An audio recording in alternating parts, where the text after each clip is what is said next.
যে ভিডিওটা করছে, তাও তো ভিডিওটা হচ্ছে। এই যে ফোনটা, ওই ফোনটাতে কিছুক্ষণ পর পর অ্যাড চালু হয়েছে, কিছুক্ষণ পর পর অ্যাড চালু হয়েছে।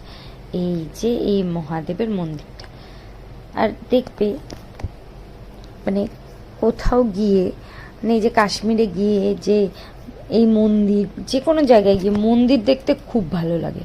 আর পাহাড়ের উপরে মন্দিরগুলো খুব মানে অ্যাডভেঞ্চার টাইপের লাগে আমার। তো এখানে আমি বসছিলাম, নিচে বসছিলাম, আমি উঠিনি উপরে।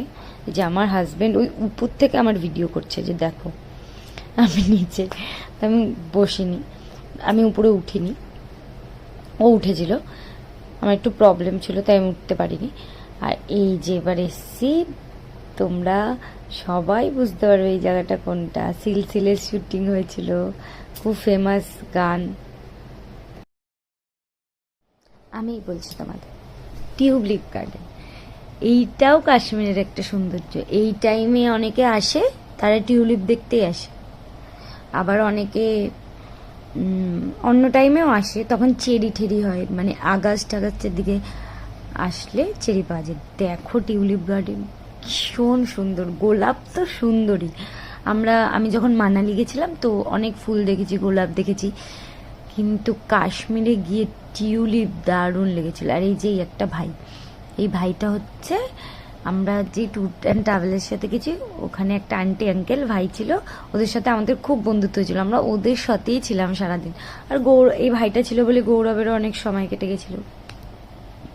ওরা এটা দেখলে খুশি হবে যে না যাক, কাশ্মীরের ভিডিওটা বানিয়েছি, পোস্ট করেছি। আর ভিডিওতে ওরা অনেক কিছুতে নেই, ফটোতে আছে, ফটো তো পোস্ট করিনি, ভিডিও আছে। দেখো ফ্লাওয়ার্সগুলো কি সুন্দর। আমি যদি পারতাম না, এই ফোনে কাশ্মীরের যত কিছু আছে আমি আগে কোথাও স্টোর করতাম, কিন্তু আমার কাছে ওরকম স্টোর করার মতো কিচ্ছু নেই। মানে ল্যাপটপ বা কিছু, কম্পিউটার আছে নিচে, কিন্তু জানি না স্টোর করলে কতদিন থাকবে। কোয়ালিটিটা খারাপ হয়ে যাচ্ছে আস্তে আস্তে এই ফোনে থেকে থেকে, এটাই খারাপ লাগছে। আর তুমি দেখো, আমার হাজব্যান্ড ভিডিও ক্লিপগুলোই দারুণ নিয়েছে। এবার ওখান থেকে চলে গেছিলাম আমরা ডাল লেকে। এগুলোকে না আমি বুঝতেই পারছি না, মনে পড়ছে না আমার কি বলে, যাই হোক নৌকো টাইপের ছিল। আর আমি এইখান দিয়ে একটা ছোট্ট, এখানে চড়ার আগে, এগুলো চড়ার তো খুব শখ ছিল, কিন্তু আমি ভীষণ ভীতু পাচ্ছি না। ভিডিওটা মাঝে মাঝে না একটু এডিট করতে যাচ্ছি, একটু প্রবলেম হচ্ছে। ঠিক আছে, এইটা বলি, এখানে এই দাদাটা আমাকে বলেছে আমাকে নাকি প্রীতি চিন্তার মতো দেখি। যাই হোক, ওরা অনেক সুন্দর সুন্দর কমপ্লিমেন্ট দেয়। আর বলছে, এভাবে বলছে, ইস লড়কি কা তো मैं बहुत बहुत সারা পিকচার্স লুঙ্গি। তো এই যে আমার কয়েকটা ছবি তোমাদের সাথে শেয়ার করলাম। আর খুব ভালো লাগছিল, আমার ওই গানটা মনে পড়ছিল, ভুম্বুড়ো ভুম্বুড়ো সামনে, তো গানটা ভীষণ মনে পড়ছিল। আর এই ভয়েসটা এখানে একটা